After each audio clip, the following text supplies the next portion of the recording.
Hello friends, நம்ம favourite சீரியலில் அடுத்து என்ன சுவாரஸ்யமாக நடக்குது அப்படின்னு சொல்லிட்டு தானே பார்க்குறீங்க. இந்த ராஜேஸ்வரி இருக்காளையே, அவள் வந்துக்கிட்டு எல்லா பக்கமும் டபுள் கேம் ஆடிட்டுருக்கா.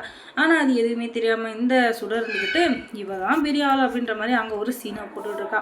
அது என்ன அப்படின்னு சொல்லிட்டு பார்த்தீங்கன்னா, இப்போ நம்ம விஜய் வந்து அவர் சக்ஸஸ்ஃபுல்லாக ரன் பண்ணிகிட்ருக்கார் இல்லையா ஒரு இது, அதில் வந்து அடிக்கல் நாட்டிட்டு வந்துட்டார், அதாவது பூமி பூஜை போட்டு வந்துட்டார். இதுக்கு மேலே நமக்கு எந்த பிரச்சனையும் இல்லை அப்படின்றதுக்காக இவங்க வந்துக்கிட்டு ஸ்வீட் கொடுக்குறாங்க. அந்த ஸ்வீட்டை கொண்டு வந்து ராஜேஸ்வரிகிட்ட கொடுத்தா அதை தூக்கி எரிஞ்சிட்டு, அடைச்சி நீ எல்லாம் ஒரு ஆள், உனக்கெல்லாம் கோமானம் சூடு சூறானம் எதுவுமே இல்லையா, உன்ன மாதிரி ஒரு ஆளை வாழவே தகுதி இல்லைடா அப்படி இப்படின்னு சொல்லிட்டு சொல்ல, ஏன் அப்படிலாம் பேசிகிட்டு இருக்க, நீ வயிறு எரிஞ்சின்னா அது மூலிமா ரொம்ப ரொம்ப நல்லா இருக்க போகிறது நாங்கள் மட்டும்தான். ஏன்னா வயிற்றுச்சல்லாம் பழிக்காது. ஏன்னா நீ ஒன்றும் நல்லவெல்லாம் கிடையாது. நீ எப்போ எங்களை வந்து கவுத்துட்டு அந்த இடத்துக்கு நீ வரணும்னு தான் இருக்க. அதனால் நீ வந்து ஏதாச்சும் ஒன்று நினைக்கிறேன்னா அதெல்லாம் நடக்கும்னு கனவு கூட காணாது, சரியா? ஏன்னா நீ அவ்வளோ கேடு கெட்டவ. அதுவும் இல்லாமல் உனக்கு எப்போவுமே யாராச்சும் ஒருத்தர் அழிக்கணும், யாராச்சும் ஒருத்தர் நாசமாக போகணும், அதுதான் உன்னுடைய எண்ணம் எல்லாமே. அதனால் நீ நினைக்கிற எதுவுமே நடக்காது அப்படின்னு சொல்ல, பார்க்கலாம்டா பார்க்கலாம், நீ ஆணவத்தில் ஆடிட்டுருக்க, உன்னுடைய ஆட்டம் எல்லாம் முடிய போகுது அப்படின்னு சொல்லிட்டு இவங்க சொல்ல, உடனே சரி பார்த்துக்கலாம் அப்படின்னு சொல்லிட்டு அந்த இடத்த விட்டு கிளம்பிடுறாங்க. அதுக்கப்புறமா ரேணுகா வந்துக்கிட்டு ஃபோன் பண்ணி, நீங்கள் ஆடுற ஆட்டத்தில் என்னையும் சேர்த்துக்கோங்க, நான் வந்து உங்களுக்கு நல்லா ஹெல்ப் பண்ணுவேன். அதுவும் இல்லாமல் நீங்கள் என்ன கேம் ஆடிட்டுருக்கீங்கன்னு எனக்கு நல்லாவே தெரியும். உங்களை வந்து விஜய்கிட்ட நான் சொல்ல மாட்டேன், ஆனாலும் நம்ம அந்த கேமை வந்து கண்டினியூ பண்ணலாம், என்னையும் சேர்த்துக்கோங்க அப்படின்னு சொல்ல, ஓஹோ அப்படி வரியா நீ, உனக்கு ஏற்கனவே ரகுவை தெரியும், ஆனால் ஏன் மூலியமாக தான் ரகுவை தெரியும் அப்படின்ற மாதிரி நீ சீனா போட்டுட்ருக்க, இருடி இரு உனக்கு எப்படி சிக்க வைக்கிறேன் பாரு அப்படின்னு சொல்லிட்டு இவ நினச்சிட்ருக்க. அதுக்கப்புறம் இந்த சுடர் இருந்துக்கிட்டு, இவளை எப்படி சிக்க வைக்கிறேன்னு பாரு, இவ இருக்கிற வரைக்கும் கண்டிப்பாக எதுவுமே நடக்காது. இவ ஒரு பக்கம் ஒரு இது மாதிரி குடைச்சல் குத்துனுங்கிறா, ஏற்கனவே அந்த மல்லியோட குடைச்சலே என்னால் தாங்கிக்க முடியல, இதில் இவ வேற ஒரு பக்கம் அப்படின்னு சொல்லிட்டு பயங்கர தில்லாலங்கடித்தனமாக யோசிச்சுட்டு இருக்க. இந்த சுடர் இருந்துக்கிட்டு ராஜேஸ்வரியை சிக்க வைக்கிறதுக்கு அதான் எல்லாம் பிளான் பண்ணிட்டு இருக்கா. உடனே இந்த ராஜேஸ்வரி இருந்துக்கிட்டு அது தெரியாமல் ரகுவை போய் பார்த்து, உங்களுக்கு ரேணுகாவை தெரியுமா அப்படின்னு சொல்லிட்டு கேட்க, யார் அந்த ரேணுகா, எனக்கு ஒன்றுமே புரியல அப்படின்னு சொல்ல, அது என் தம்பி ஒய்ஃபுங்க, இத்தனை வருஷமாக அவங்க இல்லாமல் இருந்தாங்க, இப்போ தான் அவங்க வந்திருக்காங்க அப்படின்னு சொல்ல, எதுவுமே தெரியாத மாதிரி புதுசாக பார்க்குற மாதிரி அந்த ரகு வந்துக்கிட்டு, ஓ அப்படிங்களா அப்படி இப்படின்னு சொல்லி கேட்டுட்ருக்க. என்னோட ஆக்ட் பண்ணுறானுங்க இவனுங்க, சாமி தாங்க முடியல, இவனுங்க ஆக்டிங் எல்லாம் பார்த்து எனக்கு அப்படியே புல் அரிக்குது.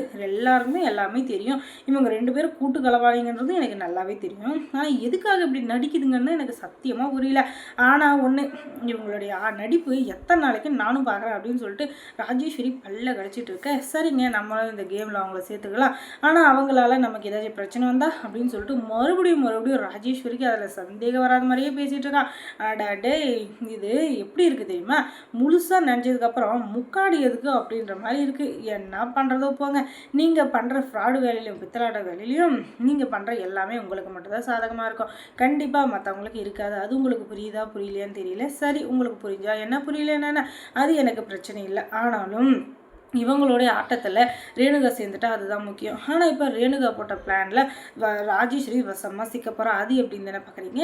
இந்த ராஜேஸ்வரிக்கு ஒரு ஃபோன் கால் வருது. அது என்னென்னா, நீ வந்து எவ்வளோ பெரிய ஃப்ராடு 420 சொல்லிட்டு எல்லாமே எனக்கு தெரியும், ஆனாலும் நீ எனக்கு அப்பப்போ லஞ்சம் கொடுத்து நீ இந்த இதை வந்து காப்பாற்றிட்டு இருந்த, ஆனால் இப்போ நீ பண்ண வேலை ஒரு கேங் லீடர், அதாவது ஒரு கேங்ஸ்டர்ஸ் கூட சேர்ந்துருக்கு, அதுவும் இல்லாமல் அவங்க எவ்வளோ பெரிய ஆளுங்க தெரியுமா, இந்த ஊர் உலகத்தில் அவங்கள மாதிரி ஒரு ஃப்ராடு 420 கும்பலை பார்க்கவே முடியாது, அதில் சேர்ந்துட்டு இப்போ நீ தான் அதோடைய கேங் லீடர் வேறு பீத்திட்டு இருக்க, உனக்கு இது வரும் மெமோ வரும், கண்டிப்பாக நீ வந்து பதில் சொல்லி ஆகணும்.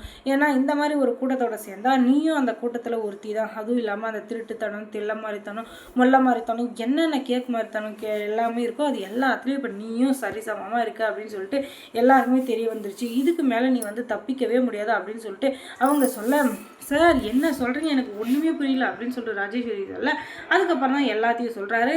என்னைய ஏமாற்ற பார்க்குற, நீ வந்து அந்த ரகுன்றவன் வந்து எவ்வளோ கேவலமானவன், அவங்க கூட சேர்ந்துருக்க அந்த சுடர் அதோட கேவலமானவன், இவங்க கூட எல்லாம் சேர்ந்துக்கிட்டு நீங்கள் எல்லாரையும் பழிவாங்கிறத நினச்சிக்கிட்டு எத்தனை அப்போ இவங்களோட வாழ்க்கையை சீரழிச்சிருக்கீங்க.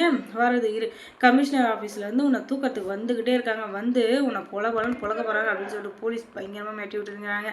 அதுக்கப்புறம் என்ன, ராஜேஸ்வரிக்கு அள்ளு விடுறது ஆடாச்சா, இதுங்களுக்கு போய் நல்லது பண்ணணும்னு நினச்சி கடைசியில் எனக்கே நான் பம்பு வச்சுக்கிட்டு நீ என்ன பண்ணுறது அப்படின்னு சொல்லிட்டு யோசிக்கிறப்ப தான் யாருக்கு ஃபோன் பண்ணாலும் சுவிட்ச் ஆஃப் ஆடா பாவி வச்சாண்டா ஆப்பு அப்படின்ற மாதிரி தலையில் கையை வச்சுன்னு உட்காந்துருக்குறாங்க இந்த ராஜேஸ்வரி. அதுக்கப்புறம் மல்லி சீரியலில் என்ன சுவாரஸ்யமாக நடந்திருக்கும் நீங்கள் தெரிஞ்சுக்கணுன்னா நம்ம சேனலை சப்ஸ்கிரைப் பண்ணுங்கள். தேங்க்ஸ் ஃபார் வாட்சிங்.